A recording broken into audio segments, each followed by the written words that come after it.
Hello students, I am doctor Meenu Arvind Agarwal, associate professor in psychology. आज मैं आपको दीर्घकालीन स्मृति के विषय में पढ़ाऊंगी। धारण के दो प्रमुख प्रकारों में पहला प्रकार एसटीएम था, जिसका कि हमने पिछली वीडियो में अध्ययन किया, और दूसरा प्रकार है एलटीएम, जिसके विषय में मैं आज आपको पढ़ाऊंगी। दीर्घकालीन स्मृति में धारण का ह्रास कम अथवा विस्मृति कम होती है। इनमें अधिगम की हुई विषय सामग्री का मस्तिष्क में संचय जीव रसायन प्रतिमानों यानी बायोकेमिकल पैटर्न्स पर आधारित होता है।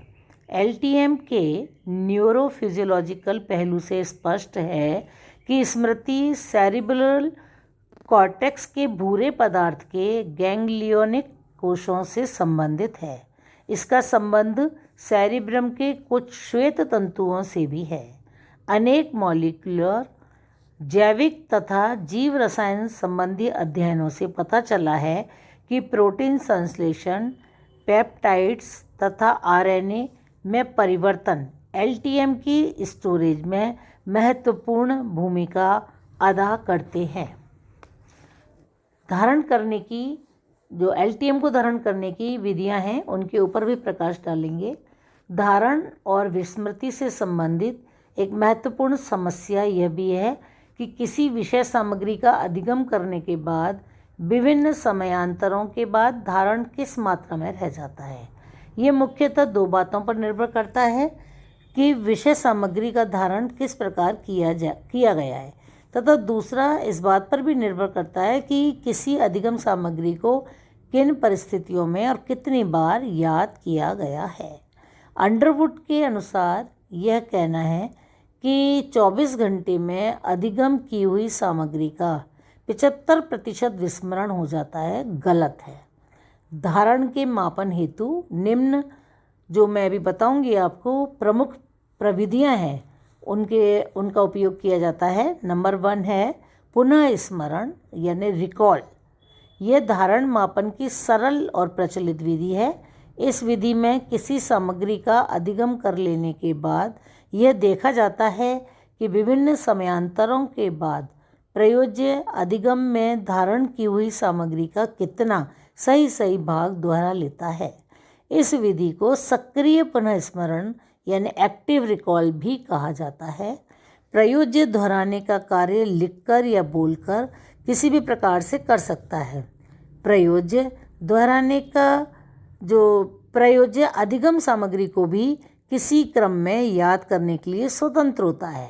जैसे यदि एक प्रयोज्य 10 निरर्थक शब्दों की सूची को पूर्णतः याद कर लेता है, और यदि प्रयोगकर्ता पुनः स्मरण विधि द्वारा धारण की मात्रा का मापन करना चाहता है, तो प्रयोगकर्ता प्रयोज्य से याद की हुई विषय सामग्री को विभिन्न समयांतरालों में दोहराने के लिए कहेगा, जैसे 1 दिन बाद, 5 दिन बाद, 10 दिन बाद आदि। यदि प्रयोज्य इन समयांतरों में 6 पदों को सही ढंग से दोहराता है, तो कहा जाएगा कि प्रयोज्य का पुनः स्मरण 60% है, 60% है। निरर्थक पदों और समस्याओं के लिए यह विधि ठीक है, परंतु गद्यांशों के लिए अधिक उपयुक्त नहीं है। पुनः स्मरण विधि से तात्कालिक स्मृति विस्तार विधि यानी इमीडिएट मेमोरी स्पान भी संबंधित है।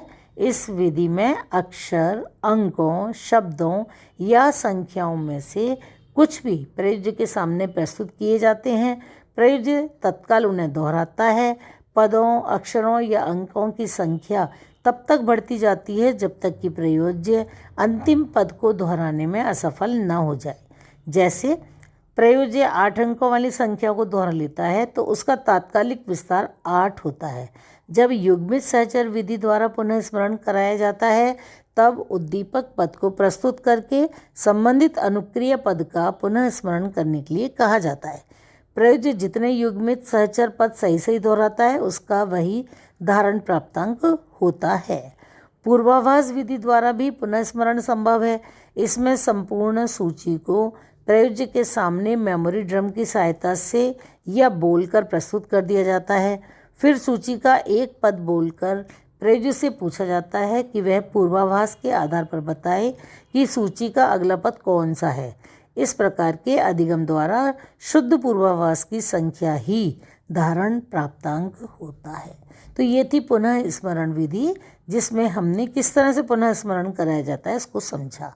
अब दूसरी विधि है पहचान यानी रिकॉग्निशन। इस विधि द्वारा धारण के मापन से प्रयोज्य द्वारा पहले अधिगम की हुई सामग्री के साथ कुछ नई सामग्री मिलाकर प्रयोज्य से कहा जाता है कि वह संपूर्ण सामग्री में से पहले अधिगम की हुई सामग्री की पहचान करे। पूर्व अधिगम सामग्री और अधिगम सामग्री एक सी होती है।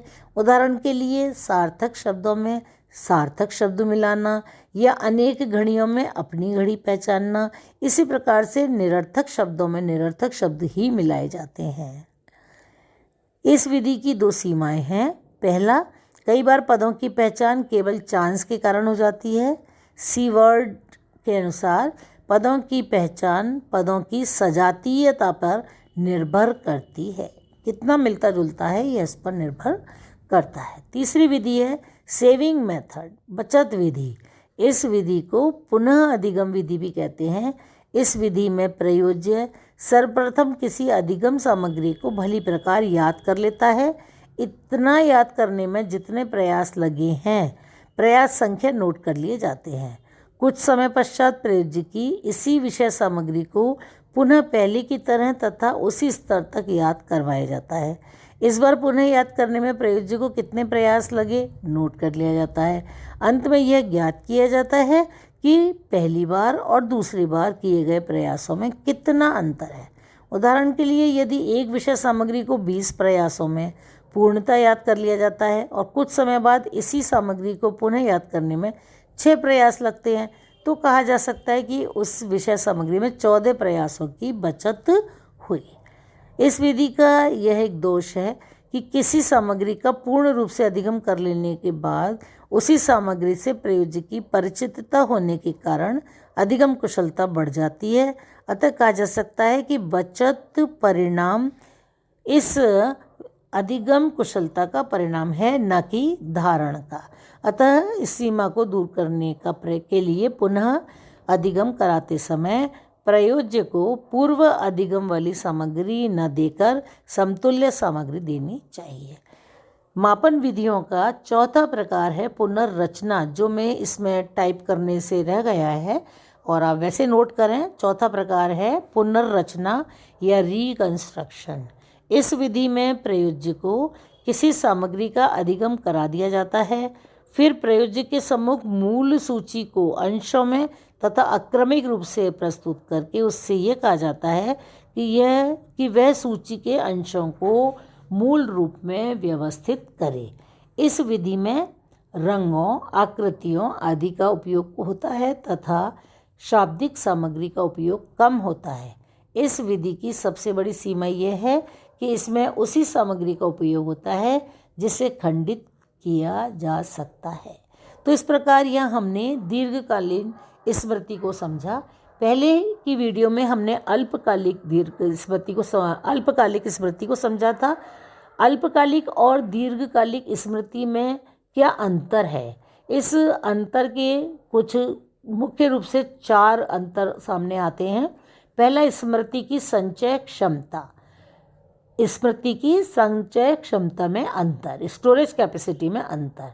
एसटीएम तथा एलटीएम के जो हमने दोनों विवरण समझे हैं, उससे यह स्पष्ट है कि दोनों प्रकार की स्मृतियों की संचय क्षमता भिन्न भिन्न होती है। एसटीएम की संचय क्षमता कम और एलटीएम की संचय क्षमता अधिक होती है। एसटीएम का विस्तार कम और एलटीएम का विस्तार अधिक होता है। मिलर के अनुसार एसटीएम का विस्तार 7 ± 2 होता है। मिलर के अतिरिक्त इस विस्तार का अध्ययन अन्य मनोवैज्ञानिकों ने भी किया है। दूसरी ओर एलटीएम में व्यक्ति बहुत अधिक उत्तेजनाओं को वर्षों तक याद रख सकता है। दूसरा है व्यतिकरण यानी इंटरफेरेंस। कुछ मनोवैज्ञानिकों ने अपने प्रयोगात्मक अध्ययनों में यह सिद्ध किया कि एसटीएम में ध्वनि संबंधी समानता व्यतिकरण उत्पन्न करती है, जबकि दूसरी ओर एलटीएम में शब्दों की समानता व्यतिकरण उत्पन्न करती है। तीसरा है स्नायविक अंतर। जोन्स ने स्नायविक अंतरों की अपनी समीक्षा के आधार पर बताया कि 2 प्रकार की स्मृतियों में अंतर वैध है।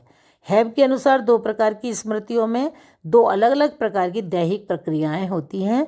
मस्तिष्क के हिप्पोकैम्पस भाग में शल्य चिकित्सा संबंधी अध्ययनों से यह पता चला है कि इस प्रकार की शल्य चिकित्सा से एलटीएम की क्षमता नष्ट हो जाती है तथा एसटीएम अभ्यास के बाद एलटीएम में परिवर्तित नहीं होती है। और चौथा पॉइंट है, मेल्टन तथा पोस्टमैन ने एलटीएम एसटीएम के क्षेत्र में अध्ययन के आधार पर यह बताया कि ये 2 प्रकार की स्मृतियाँ स्मृति प्रक्रम के 2 भिन्न भिन्न पक्ष हैं। इन मनोवैज्ञानिकों ने यहाँ तक बताया कि एसटीएम में धारण का ह्रास शीघ्र होने का कारण अधिगम की अल्प मात्रा है। तो इस प्रकार हमने दीर्घकालीन स्मृति के अर्थ को समझा, उसकी मापन विधियाँ, पुनः स्मरण, पहचान, बचत विधि और रिकंस्ट्रक्शन यानी पुनर्रचना, इन मापन विधियों को समझा और साथ ही हमने अल्पकालिक स्मृति और दीर्घकालिक स्मृति में क्या अंतर है वह भी समझा। इस वीडियो के बाद में मैं आपको अगली वीडियो में विस्मरण यानी फॉरगेटिंग के विषय में बताऊंगी।